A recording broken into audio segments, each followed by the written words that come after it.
Krishna book से आज हम हमारा न्यू चैप्टर स्टार्ट करेंगे, दावाग्नि का शमन। तो लास्ट हमने जो पढ़ा था कालिया दमन, उसी से ये कंटिन्यू हो रहे हैं ये चैप्टर्स। यद्यपि अलग अलग इनके नाम दे दिए हैं, अलग अलग अध्याय हैं, लेकिन ये भगवान की जो लीला है ये कंटिन्यू चल रही है।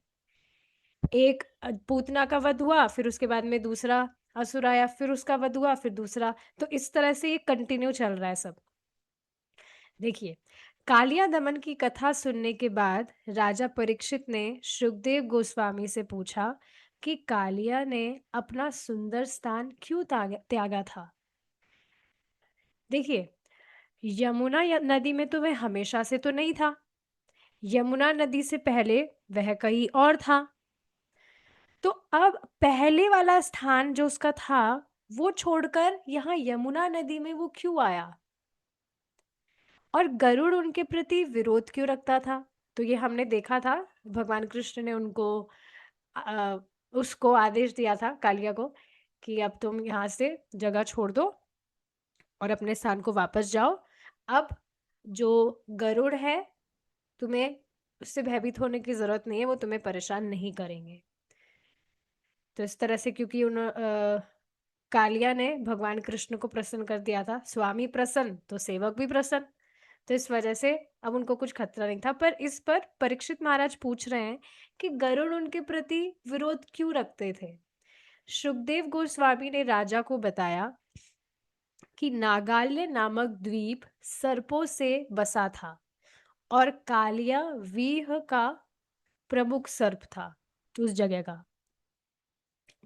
प्रमुख मतलब कि राजा कह सकते हैं। उस द्वीप में सर्प खाने का आदि होने के कारण गरुड़ सर्प खाने को आता था और इच्छा अनुसार अनेक सर्पों को मारता था। उनमें से वह कुछ को खा जाता, किंतु अन्यों का वृथा ही वध करता रहता। इससे सर्प समाज इतना भयभीत हो उठा कि उनके मुखिया वासुकी ने ब्रह्मा जी से रक्षा करने की प्रार्थना की। ब्रह्मा जी ने ऐसी अमावस्या को सर्प समाज गरुड़ को एक सर्प की भेंट दिया करे। इस तरह से उन्होंने सजेशन दिया। यह सर्प वृक्ष के नीचे गरुड़ को बलि रूप में रख दिया जाता। तो इस तरह से आपने कोई एक ऐसी कहानी सुनी होगी जंगल वाली भी, कि जो शेर है वो मतलब बच्चों की कहानी है ये, कि जो शेर है वह कभी भी किसी को भी खा जाता था। लेकिन अब सभी जो जानवर थे वो इस तरह से भयभीत थे, और इस तरह से डिसीजन लिया गया कि हर एक पशु की बलि दी जाएगी। मतलब हर एक पशु जो है, इच्छा से मतलब उसको भेंट किया जाएगा शेर को, ताकि बस वो उसमें संतुष्ट रहे और ऐसे कभी भी किसी पर हमला ना कर दे। तो ऐसा ही कुछ यहाँ पर है। ब्रह्मा जी ने इस तरह का उनको सजेशन दिया कि इस अमावस्या को सर्प समाज गरुड़ को एक सर्प की भेंट दिया करे। यह सर्प वृक्ष के नीचे गरुड़ को बलि रूप में रख दिया जाता। गरुड़ इस भेंट से प्रसन्न था, अतः वह अन्य सब व्यूह का प्रमुख सर्प था। उस द्वीप में सर्प खाने का आदि, अच्छा ये तो पढ़ लिया हमने। हाँ, देखिए, ब्रह्मा जी ने ऐसी व्यवस्था कर दी कि गरुड़ उपद्रव ना मचा सके, और इस व्यवस्था के अनुसार प्रत्येक अमावस्या को सर्प समाज गरुड़ को एक सर्प की भेंट दिया करे। किंतु धीरे धीरे कालिया ने इस स्थिति का लाभ उठाया। उसे वृथा ही अपने एकत्र विष की मात्रा का तथा अपनी भौतिक शक्ति का गर्व हो उठा। अतः उसने सोचा, गरुड़ को यह भेंट क्यों दी जाए। अतः उसने भेंट देना बंद कर दिया। तो समझ रहे ना, पहले जो गरुड़ है वो कभी भी किसी पर हमला कर देते थे, कभी भी किसी को खा गया या कभी भी किसी को उन्होंने मार दिया। लेकिन फिर इस तरह से जो सर्प है, उन्होंने ब्रह्मा जी से प्रार्थना की और ब्रह्मा जी ने उनको ये सजेशन दिया। तो फिर हर अमावस्या को सर्प की भेंट दी जाती थी गरुड़ जी को। लेकिन अब ये जो कालिया है, इसको गर्व होने लगा और ऐसे सोचने लगा कि गरुड़ को भेंट देने की क्या जरूरत है? जैसे इसका एक फोटो रखा गया है, इस फोटो को आप देख सकते हैं, ये सर्प है और ये गरुड़ जी। तो हाँ, अब आगे देखिए क्या होता है। अतः उसने भेंट देना बंद कर दिया और गरुड़ को जाने वाली भेंट स्वयं खाने लगा। जब विष्णु के वाहन भक्त गरुड़ को पता चला कि कालिया ऐसा करता है, तो वह अत्यंत क्रुद्ध हुआ और इस आक्रामक सर्प को मारने के लिए द्वीप की ओर बढ़ा। तो जैसा कि आप इस फोटो में देख पा रहे हैं, कालिया ने अपने अनेक फनों तथा विषैले तीक्ष्ण दांतों द्वारा गरुड़ से लड़ने का प्रयत्न किया। उसने गरुड़ को काटना चाहा, गरुड़ को, किंतु तार्क्ष्य के पुत्र ने अत्यंत क्रोध तथा वेग के साथ अपने तेज में स्वर्णिम पंखों से कालिया के शरीर पर प्रहार किया। कालिया, जो कद्रु के पुत्र अर्थात कद्रुसुत के नाम से भी विख्यात है, तुरंत भागकर कालिया झील पहुंचा, जो यमुना नदी के भीतर है, क्योंकि गरुड़ वहां नहीं पहुंच सकता था। तो इस बात को हम जान ही रहे हैं। एक बार कनुप्रिया माता जी आप इसको क्लियर करिएगा कि ये जो गरुड़ है, मतलब गरुड़ की जो माता है और सर्पों की जो माता है, ये दोनों कजन सिस्टर्स थी या मतलब इस तरह से को वाइफ्स अपनी थी? सिस्टर थी। अपनी सिस्टर थी और को वाइफ्स भी थी। वो धोखा करके शादी भी हुई। क्या? वो दोनों बहनें भी थी और वाइफ्स भी सेम थी, एक ही हस्बैंड की दो वाइफ थी। हाँ, तो दोनों चीजें थी, बहनें भी थी और को वाइफ्स भी थी। तो हाँ, इस तरह से जो गरुड़ जी है, वे तो कद्रु के पुत्र है, सॉरी, कालिया कद्रु के पुत्र है। और जो गरुड़ जी है, वे, यहाँ पे नाम था अभी,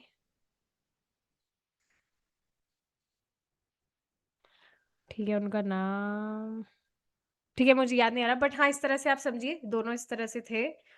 और दोनों की मतलब ये जो सर्प वाली जो माता थी ना, वो थोड़ी ठीक नहीं नहीं था उनका स्वभाव।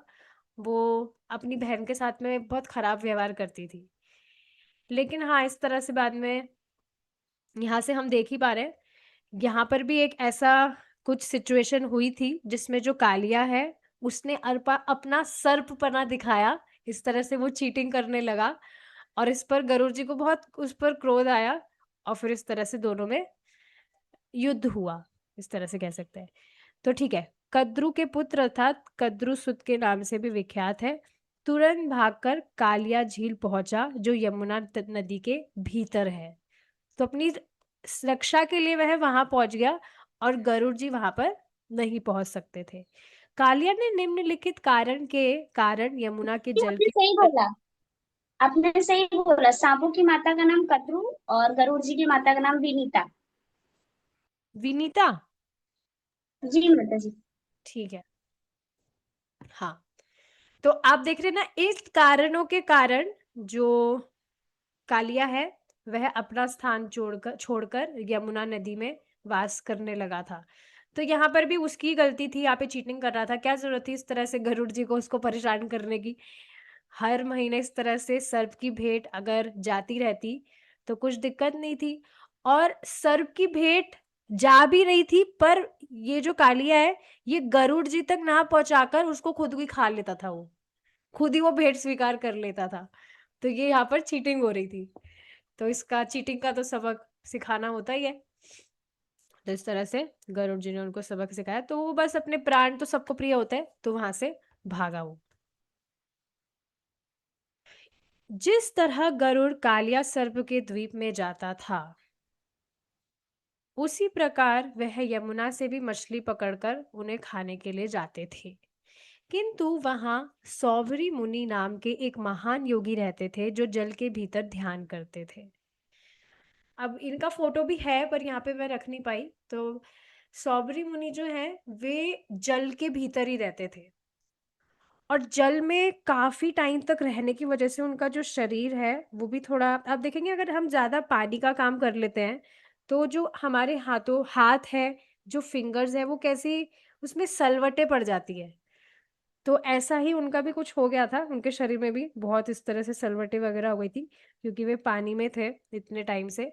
तो हाँ, जल के भीतर वे ध्यान करते थे और मछलियों के प्रति सहानुभूति दिखाते थे। मछलियां उनको काटती भी थी, तो वो प्रहार नहीं करते थे दोबारा से, बस बैठकर ध्यान कर रहे हैं। उन्होंने गरुड़ को कहा कि वह मछलियों को तंग करने वहां ना आए। यद्यपि वह भगवान विष्णु का वाहन होने के कारण किसी की आज्ञा के अधीन न थे, किंतु उन्होंने इस महान योगी की आज्ञा का उल्लंघन नहीं किया। उन्होंने बहुत सारी मछलियां खाने की बजाय एक बहुत बड़ी मछली पकड़ ली, जो मछलियों की सरदार थी। सौबरी मुनि अत्यंत दुखी हुए कि गरुड़ मछलियों के सरदार को ले गया। ठीक है, क्या माधुरी, समझ रहे? आप फोटो हाँ। दिखा दीजिए ना। मैं फोटो दिखा दीजिए, मैंने आपको सेंड किया है ना टेलीग्राम पे। डिवोशनल वाले में नहीं, पर्सनल वाले में डाल दिया। अच्छा, अभी डाला होगा। ठीक है, दिखाते हैं।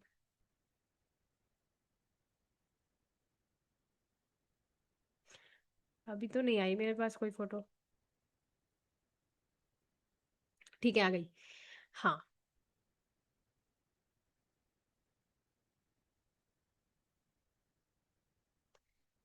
ठीक है, ये आपने जहाँ से भी निकाला है, देख सकते हैं आप यहाँ पर। पेंटिंग टाइप है ये। बट हाँ, इसमें देखिए आप, सौबरी मुनि इस तरह से ध्यान कर रहे हैं, और बहुत सारी मछलियां वगैरह यहाँ पर आप देख सकते हैं। तो गरुड़ जी जो है नहीं वे दिखाई दे रही ऊपर। माधु जी। क्या? कुछ नहीं, मैं देखी। हाँ, तो यहाँ पे आप देखिए, ऊपर यहाँ गरुड़ गरुड़ जी भी है, उड़ रहे हैं। तो पहले वो मछलियां इस तरह से ले जाया करते थे, सौबरी मुनि ने उनको मना किया कि नहीं, ऐसा मत करो, अच्छी बात नहीं है, ये भी जीव है, ये है वो है। तो ठीक है, गरुड़ जी यद्यपि बाध्य नहीं थे, पर फिर भी उन्होंने उनकी आज्ञा का उल्लंघन नहीं किया, और उन्होंने क्या किया, बहुत सारी मछलियों की जगह वे एक बड़ी मछली को ले गए उठाकर। अब जब बड़ी मछली ले गए, तो फिर वापस से ये जो सौबरी मुनि है, इनको दुख हुआ कि ये इतनी बड़ी मछली क्यों ले गया। उनको बहुत दुख हुआ। उनकी सुरक्षा के विषय में सोचते हुए उन्होंने गरुड़ को शाप दे दिया, यदि आज से तुम यहाँ मछलियां पकड़ने आओगे, तो मैं यह बलपूर्वक कहता हूं कि तुम तुरंत मारे जाओगे। तो कई बार आप देखेंगे, जैसे परम पूज्य राधा गोविंद महाराज इस विषय में बता रहे थे, कि कई बार ये जो ऋषि वगैरह होते हैं ना, ये भी क्रोध को क्रोध को सह मतलब, हाँ, कुछ भी ऐसा होता है तो क्रोधित हो जाते हैं, सहनशील नहीं हो पाते हैं। जैसे इंद्रदेव के केस में उनके जो गुरुजी है, उन्होंने उनको शाप दे दिया था। इस बात पर महाराज कह रहे थे कि कभी कभी ये जो ऋषि मुनि होते हैं, योगी वगैरह होते हैं, गुरु वगैरह होते हैं, ये ना बिना मतलब में क्रोधित हो जाते हैं, और क्योंकि उनके पास में पावर्स होती है, तो फिर इस तरह से शाप दे देते हैं बस। जैसा कि यहाँ पर सौबरी मुनि ने किया, उन्होंने तुरंत गरुड़ जी को श्राप दे दिया कि तुम इस तरह से मर जाओगे, अगर तुम फिर से, अगर तुमने ऐसा कुछ किया तो मारे जाओगे। यह शाप केवल कालिया को ज्ञात था, अतः वह आश्वस्त था कि गरुड़ यहाँ नहीं आ सकेगा। तो इस बात को आप समझ रहे हैं ना? ये क्वेश्चन आ सकता था कि गरुड़ जी पानी में क्यों नहीं एंटर कर सकते हैं? उनके लिए तो कुछ भी इम्पॉसिबल नहीं है, आखिरकार भगवान के वाहन है वे। लेकिन क्योंकि ये शार्प श्राप उनको मिला था, इस वजह से जो कालिया है वो ऐसी जगह पर गया जहां पर मछलियां वगैरह भी है। अभी पता नहीं यमुना नदी में मछलियां है कि नहीं, उस टाइम पर थी। तो वो ऐसी जगह पे चला गया जहां पर गरुड़ जी ना आ सके। और इंटरेस्टिंग बात है, ऐसा नहीं है कि और कोई नदियां भी नहीं थी वहां पर स्पेसिफिकली वो यमुना नदी में ही आया, जहां उसका भगवान के द्वारा उद्धार होना था। सो ये ऑलरेडी सब कुछ डिसाइडेड था कि भगवान इस तरह से उसका उद्धार करेंगे। ठीक है, तो हाँ, इसलिए उसने यमुना दह में शरण लेने की ठानी। किंतु कालिया द्वारा सौबरी मुनि की शरण में जाना सफल नहीं हुआ।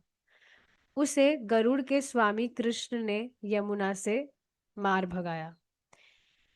यहाँ यह ध्यान देने योग्य है कि गरुड़ का सीधा संबंध श्री भगवान से है, और वह इतना बलशाली है कि उसे ना कोई आदेश दे सकता है, ना श्राप।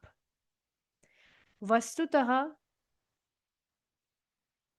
वस्तुतः गरुड़ को, जिन्हें श्रीमद् भागवत में भगवान के स्तर के समक्ष बताया गया है, सौबरी मुनि द्वारा शाप दिया जाना अपराध था।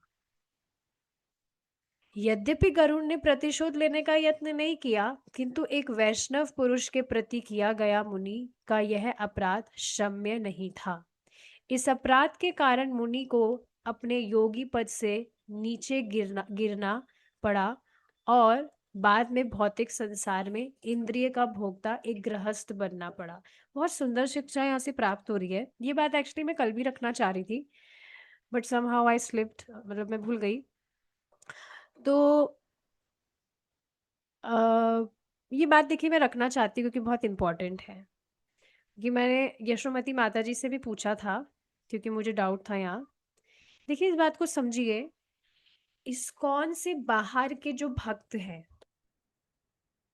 ठीक है, यद्यपि आप उनका संग नहीं करना चाहते हैं क्योंकि आपको मतलब कुछ डाउट है, इस्कॉन से बाहर मतलब गौड़िया वैष्णव संप्रदाय के भक्तों की ही मैं बात कर रही हूँ, या और किसी संप्रदाय के भी हो सकते हैं, लेकिन उनका उद्देश्य हमारे उद्देश्य से अलग नहीं है।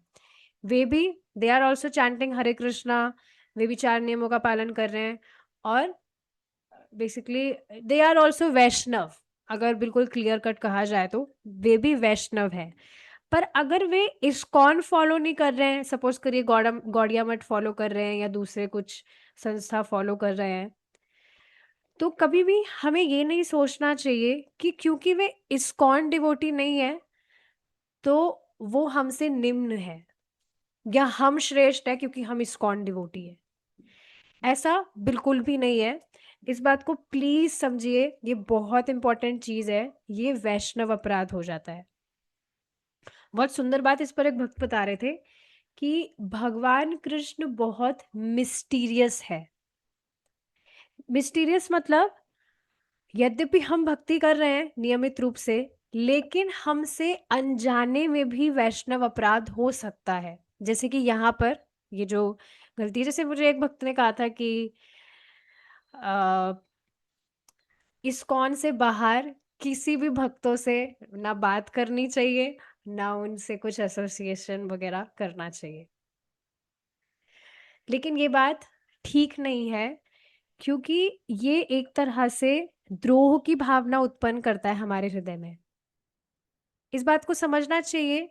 इट डज नॉट मैटर, क्योंकि इस सिर्फ ऐसा नहीं लिखा है कि सिर्फ जो इस्कॉन मेंबर है, इस्कॉन डिवोटी है, वही भगवान की प्राप्ति करेगा। कोई भी व्यक्ति महामंत्र का जप कर रहा है, भगवान की भक्ति कर रहा है, बेसिकली भगवान को प्रसन्न करना, भक्ति कर रहा है, अहेतु की भक्ति कर रहा है ताकि भगवान प्रसन्न हो जाए, तो वह वैष्णव है। और हम बिल्कुल भी इस तरह से मतलब भेद नहीं कर सकते हैं कि वो तो अलग है, हम अलग है। ये बिल्कुल ठीक चीज नहीं है, क्योंकि हम सभी का जो उद्देश्य है वह एक ही है, भगवत प्राप्ति। एक और बहुत सुंदर बात इस पर माता जी ने बताई थी कि सभी लोग भक्त हैं। इस संसार में जितने भी लोग हैं, जितने भी प्राणी हैं, वे सभी भक्त हैं। बस आ, अपने अंधकार की वजह से, अज्ञान की वजह से इस बात को वे समझ नहीं पा रहे। भक्त कैसे हैं? क्योंकि अंतर तो गत्वा है तो भगवान के अंश ही। तो देखिए ये सारी जो बातें हैं ना, ये हमारा दृष्टिकोण बिल्कुल चेंज कर देती है। और हमारे जो भी नेगेटिव थॉट्स वगैरह आते हैं किसी को भी लेकर, वो सब शमित हो जाते हैं, अपने आप गायब हो जाएंगे अगर हम इस दृष्टि से चीजों को देखते हैं तो ये बहुत इंपॉर्टेंट पॉइंट था जो मैंने यहाँ पर बताया। कभी भी इस तरह से नहीं सोचना चाहिए कि कोई भी जो व्यक्ति है वो निम्न है। आप नहीं भी करते हैं ऐसा, बट स्टिल कभी अगर ऐसा कुछ हो जाए तो यहाँ पर हमें बहुत केयरफुल रहना चाहिए, क्योंकि अनकॉन्शियसली भी हमसे वैष्णव अपराध हो सकता है और हमें उसके विषय में पता भी नहीं हो कि हम अपराध कर रहे हैं। तो बहुत कॉन्शियस होना जरूरी है इस बात के लिए। तो मुझे जब मतलब किसी वक्त ने इस तरह से कहा था कि कहीं पर बाहर नहीं बात करनी है ये वो, तो मुझे ये बात थोड़ा सा अच्छी नहीं लगी थी, मतलब संतुष्ट नहीं की थी मुझे बात। और दूसरे मतलब जो भक्त हैं उनके प्रति मेरे दिमाग में कुछ नेगेटिविटी भी आ गई थी कि हाँ ये तो प्रभुपाद जी को फॉलो नहीं कर रहे हैं, तो इनका तो कुछ और है, गलत है, कुछ ये है वो है, दिस इज नॉट गुड। तो ठीक है, मैं I was not feeling satisfied, मैं भगवान से प्रे कर रही थी कि भगवान प्लीज आप गाइड करिए कि क्या होना चाहिए क्या नहीं। एंड आई एम हैप्पी कि यशोमती माता जी ने इस तरह से ये पॉइंट क्लियर किया। इस तरह से कभी भी ये डिफरेंसेस नहीं आने चाहिए किसी को भी लेकर। इससे देखिए एक बहुत सुंदर कहानी, कहानी नहीं है मतलब वो सच नहीं घटना है, सच्ची घटना है, माता जी ने बताई थी कि उनके जो बेटे हैं वे धाम में थे, जगन्नाथपुरी की बात है शायद, वहां पर गए थे, तो कुछ दिन तक वहां पर रुके थे। और वहां पर एक बाबा थे, वो बीड़ी पी रहे थे। बाबा, दो बीड़ी थी उनके हाथ में, दो बीड़ी दोनों हाथों से, ऐसा कुछ बताया था, दोनों हाथों से वो बीड़ी पीते थे। लेकिन अब क्या है, उनकी दोष दृष्टि हुई कि अरे ये बाबा ये साधु वेश में है और इस तरह से बीड़ी वगैरह पी रहे हैं ये वो। तो फिर वहीं के मंदिर के जो पुजारी वगैरह होते हैं उनसे उन्होंने इस विषय में बात की। तो उन पुजारी ने कहा कि ये व्यक्ति, ये जो बाबा है, ये सुबह से लेकर शाम तक क्या करते हैं आप एक बार उस पर नजर रखिए। और फिर बाद में उन्होंने ऐसा ही किया। और बाद में उन्होंने देखा, मतलब सिर्फ एक दिन नहीं, कई दिनों तक उन्होंने उन बाबा पर नजर रखी, जिस तरह से बीड़ी पी रहे थे उन पर नजर रखी। और बाद में मालूम चला कि वे जो है वे ना तो कुछ मलमूत्र त्यागते हैं, उनको मतलब मलमूत्र त्यागते ही नहीं है वे, और भगवान से अलग वे कभी कुछ बात ही नहीं करे। इन दिनों में जब भी उन्होंने नजर रखी ना, भगवान के अतिरिक्त उन्होंने कुछ भी बात ही नहीं करी। तो बाद में और भी कुछ डिटेल्स बताई थी माता जी ने, और बाद में सारांश क्या निकला, ये पूरा जो भी हुआ, ये मालूम चला कि वो जो बाबा थे वो इस जगत के थे ही नहीं। तो बेसिकली देखिए ये बात मैंने क्यों बताई, एक्सटर्नली हम किसी भी व्यक्ति को देखकर ये अंदाजा नहीं लगा सकते हैं कि वह कितना बड़ा भक्त है। क्योंकि अक्सर हम व्यक्त उपासना कहते हैं शायद इसको, हम जो देखते हैं सुनते हैं उस पर हम बस विश्वास करते हैं। पर किसी को भी सिर्फ देखने मात्र से हम बिल्कुल ये अंदाजा नहीं लगा सकते कि उस व्यक्ति की भक्ति कितनी बड़ी हुई है, वो कितना बड़ा भक्त है। तो ये जो कथा, ये जो स्टोरी माता जी ने बताई थी ना, बहुत इंटरेस्टिंग मुझे लगी कि सच में ये मतलब हम बिल्कुल अंदाजा नहीं लगा सकते, किसी को भी हम देखें और हो सकता है एक्सटर्नली उसका आचरण थोड़ा अजीब सा हो, उससे हम तुरंत मतलब इस तरह से डिसीजन पर आ जाए कि अरे ये तो गड़बड़ आदमी है। वी डोंट नो एक्सटर्नली कोई भी कैसे बिहेव कर सकता है, पर वो कितनी उसकी भक्ति बढ़ी हुई है हम उसका अंदाजा नहीं लगा सकते हैं। तो ये सारी बातें जो है ये सुनना बहुत जरूरी है, इससे हमारा दृष्टिकोण चेंज होगा। किसी के लिए भी हमें नेगेटिविटी नहीं रखनी है, कोई भी कैसा भी है कैसा भी हो, कोई दिक्कत नहीं है। सबसे बड़ा उसका कुछ भी नहीं, उसमें चाहे से कुछ भी गुण ना हो, सबसे बड़ा उसका गुण क्या है, वो भगवान का अंश है। इससे ज्यादा और क्या ही चाहिए। तो यहाँ हम देख रहे हैं जो शौबरी मुनि है, सौभरी मुनि, वो इस तरह से क्रोध क्रोधित हो गए और उन्होंने भगवान के ही वाहन को इस तरह से श्राप दे दिया, जो कि एक अपराध था। और ऐसा अपराध जो क्षम्य नहीं था, क्षमा करने योग्य नहीं था। और इसी कारण से उनको वापस से अपने योगी पद से गिरना पड़ा। अब देखिए यद्यपि बाहर से लग सकता है कि ना उन्होंने तो सही किया, गरुड़ जी इस तरह से मछलियों पर अत्याचार कर रहे थे, सांपों पर अत्याचार कर रहे थे, एक्सटर्नली इस तरह से दिख रहा है। बट फिर बाद में उन्होंने ये जो भी किया, श्राप वगैरह दे दिया, ये तो ठीक चीज नहीं थी, क्योंकि वे ये बात नहीं समझ पा रहे थे कि गरुड़ जी है कौन। वे साक्षात भगवान के वाहन है, और साक्षात भगवान का वाहन होना कोई ऐसी हल्की चीज थोड़ी ना है। कोई ऐसे थोड़ी भगवान का वाहन हो सकता है। वाहन मीन्स साक्षात वे भगवान के पार्षद ही है। तो हाँ, यहाँ पर देखिए स्पष्ट यहाँ पर मेंशन है कि ना तो उनको कोई श्राप दिया जा सकता है, ना उन पर कुछ इन बातों का असर पड़ता है, लेकिन फिर भी वैष्णव है वे, तो वे सहनशील रहे, उन्होंने उनकी आज्ञा का उल्लंघन नहीं किया, ना उनका कुछ प्रतिशोध किया। लेकिन सौबरी मुनि जो है, उनको इसका जो रिजल्ट है, मतलब इसके जो कॉन्सिक्वेंसेस है, वो सफर करने पड़े, और योगी के पद से वे गिर गए, और भौतिक संसार में इंद्रिय का भोक्ता एक गृहस्थ बनना पड़ा। इस प्रकार ध्यान के द्वारा आध्यात्मिक आनंद में लीन रहने वाले सौबरी मुनि का पतन वैष्णवों के प्रति अपराध करने वालों को शिक्षा देता है। वैष्णव अपराध सबसे बड़ा अपराध है। तो सबसे अच्छी चीज तो पता है क्या है? हम चुप रहे, किसी किसी को भी हम जज ना करें कि कौन क्या है, कैसे क्या है। बिल्कुल शांत रहे, बस अपने भजन पर हम ध्यान दें, और किसी को मतलब सहायता करें तो वो तो अच्छी बात है ही, सहायता करनी चाहिए। पर ना ऐसे जज ना करें कि कौन क्या कर रहा है, कौन कितना कैसे कर रहा है। नेवर जज। क्योंकि हमें नहीं पता है कि, क्योंकि बिल्कुल क्लियर कट डेफिनेशन भी तो नहीं पता ना कि वैष्णव अपराध में क्या क्या आ सकता है। ग्रॉस चीजें तो हमें पता है कि वैष्णव की निंदा करना या उनको कुछ अपशब्द कह देना, ये ग्रॉस मालूम, तो ग्रॉस चीजें तो मालूम है। बट ये जो सूक्ष्म चीजें हैं, ये हमें नहीं मालूम है, और इस वजह से अनकॉन्शियसली हमसे अपराध हो सकता है। तो बेस्ट है हम चुपचाप रहे, किसी को जज ना करें, सब क्योंकि भगवान की भक्ति कर रहे हैं, तो वो अच्छा ही है। उनका जो भविष्य है वह उज्जवल ही है। जब अंततः कृष्ण कालिया देह से बाहर आ गए, कालिया दह, सॉरी, कालिया दह से बाहर आ गए, मतलब वहां यमुना नदी से बाहर आ गए जहां पर कालिया रह रहा था। वे उन लोगों के, सॉरी, कहा था, हाँ, तो उनके सारे मित्रों तथा संबंधियों ने उन्हें जमुना तट पर देखा। इसका फोटो भी रखा गया है।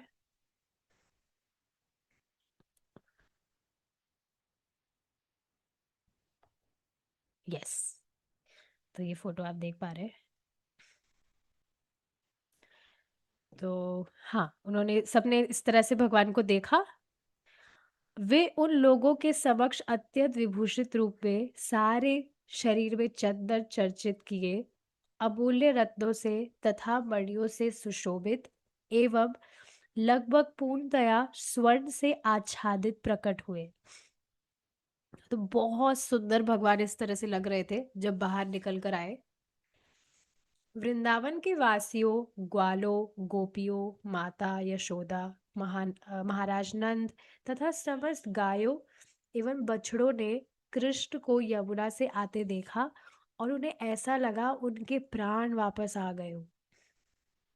थोड़ी देर पहले अभी हम देख ही रहे थे कि कैसे माता यशोदा जो है वे मूर्छित हो गई, सब बहुत भयभीत हो रहे थे, किसी को भी होप्स नहीं थी, सबकी होप्स डाउन। सबको लग रहा था अब कृष्ण तो वापस आएंगे ही नहीं कभी। लेकिन अब जब वापस से वे कृष्ण को इस तरह से आता देख रहे थे, तो ऐसा लग रहा था जैसे उनके प्राण वापस आ गए हो। जब किसी को जीवन का पुनः लाभ होता है, तो वह स्वभावतः आनंद तथा प्रसन्नता में लीन हो जाता है। इसको एक साधारण एग्जाम्पल से समझा जा सकता है।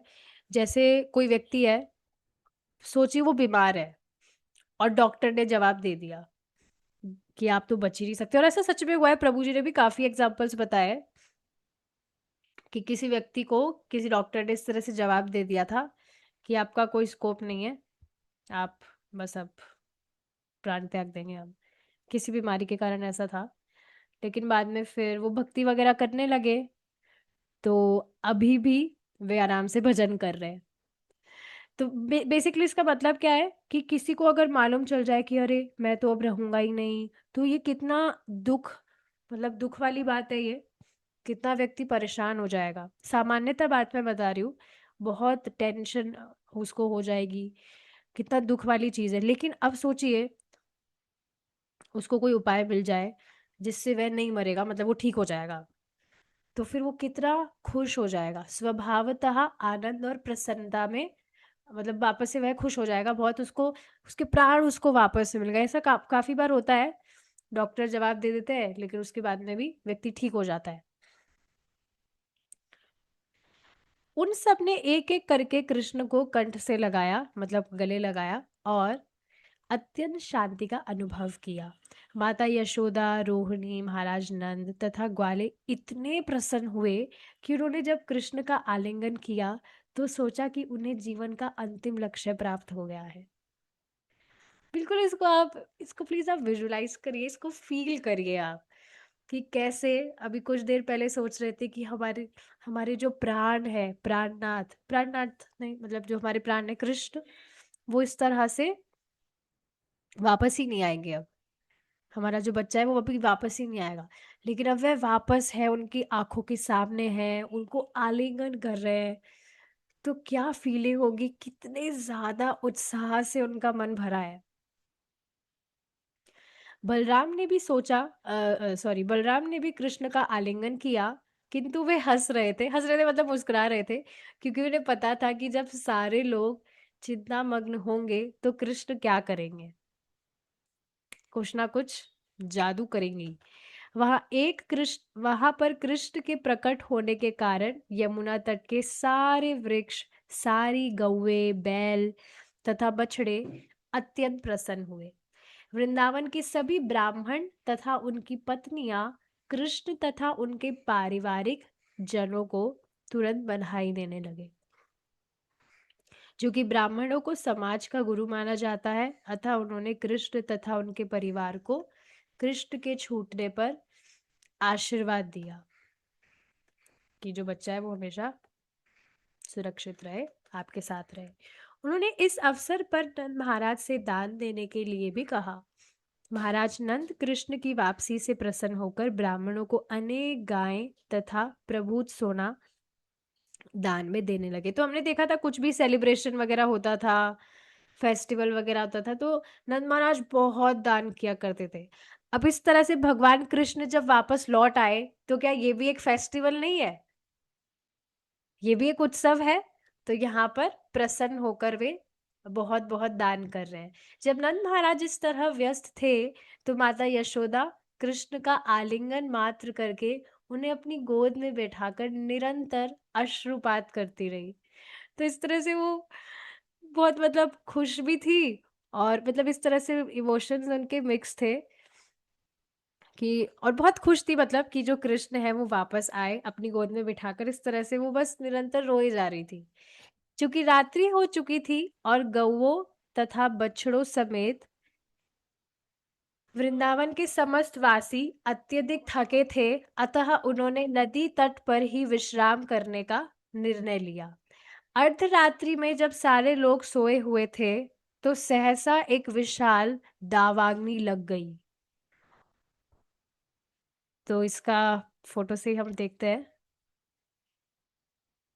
यहाँ पर आप देख सकते हैं इस फोटो को। तो हाँ, इस तरह से रात्रि का समय था, सब गौएं तथा बछड़े समेत सभी वृंदावन के जो वासी थे वे थक गए थे, तो वहां नदी तट पर ही वे विश्राम करने लगे। अब मैंने सोचा अब तो घर तो ठीक है चले जाएंगे।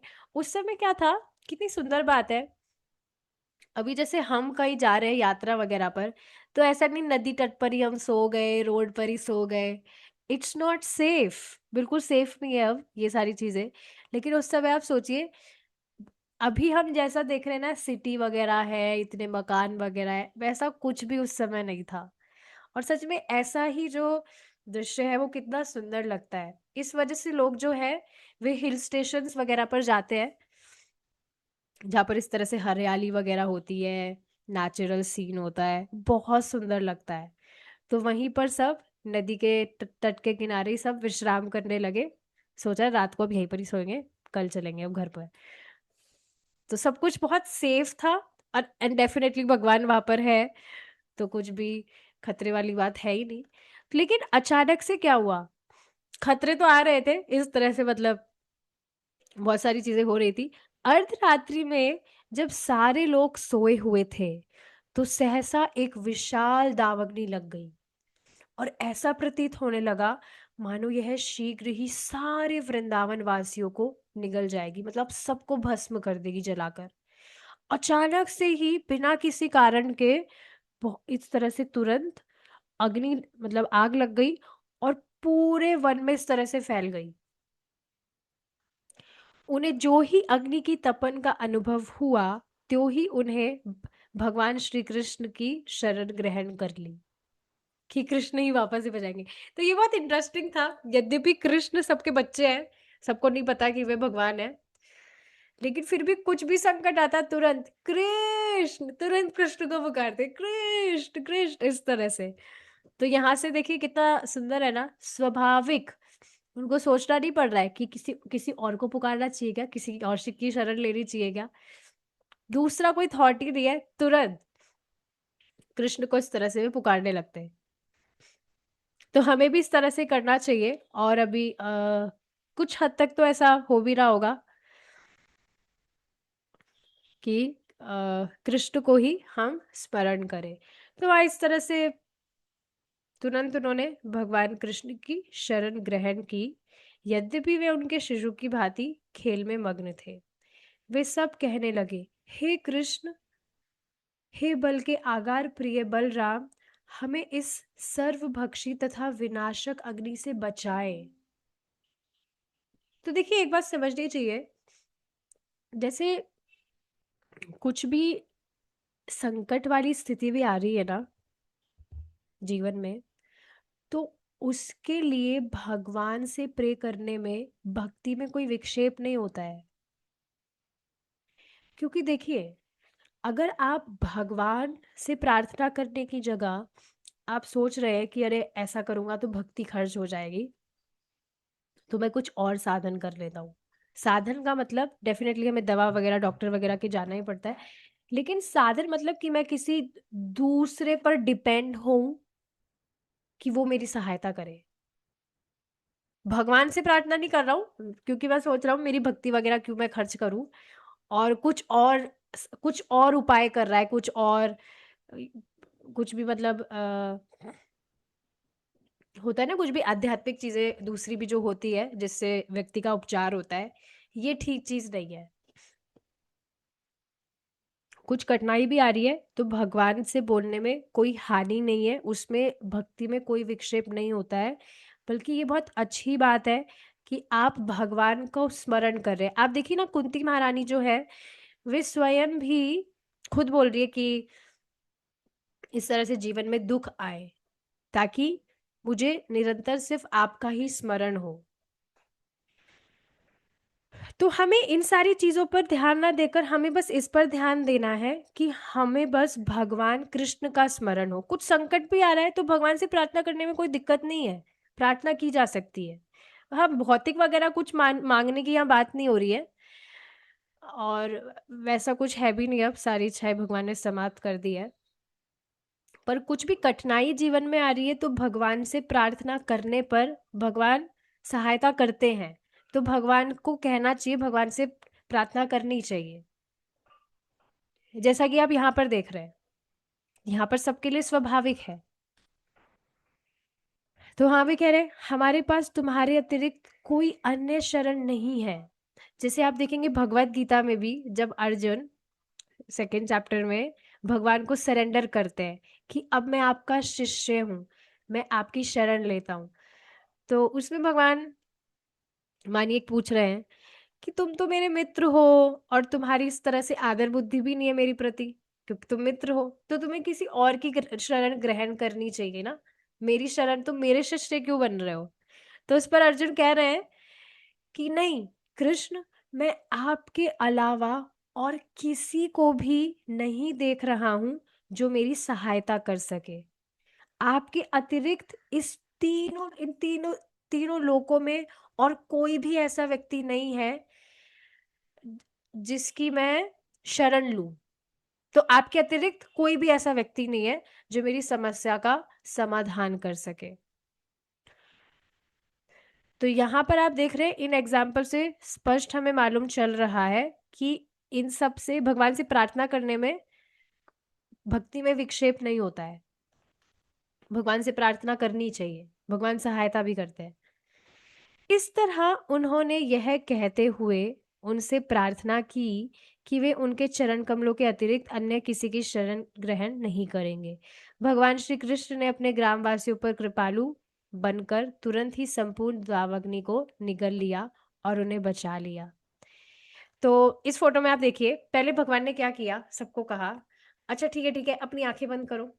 यहाँ पे पीछे आप देख भी रहे हैं, सब अपनी आंखें बंद कर रहे हैं कि अच्छा पता नहीं कृष्ण, ठीक है कृष्ण कह रहे हैं तो कर लेते हैं आंखें बंद, पता नहीं क्या करेगा ये, तो ठीक है आंखें बंद कर लेते हैं। तो भगवान ने कहा कि सब अपनी आंखें बंद करो। फिर जैसे ही सबने अपनी आंखें बंद करी, तो भगवान तुरंत सारी की सारी अग्नि को पी गए। इस फोटो को आप जैसा कि देख पा रहे हैं। अब बताइए, अग्नि किसी के लिए पी जाना, कोई स्किन पे भी हम टॉलरेट नहीं कर सकते अग्नि को, और अग्नि को पी जाना ड्रिंक की तरह।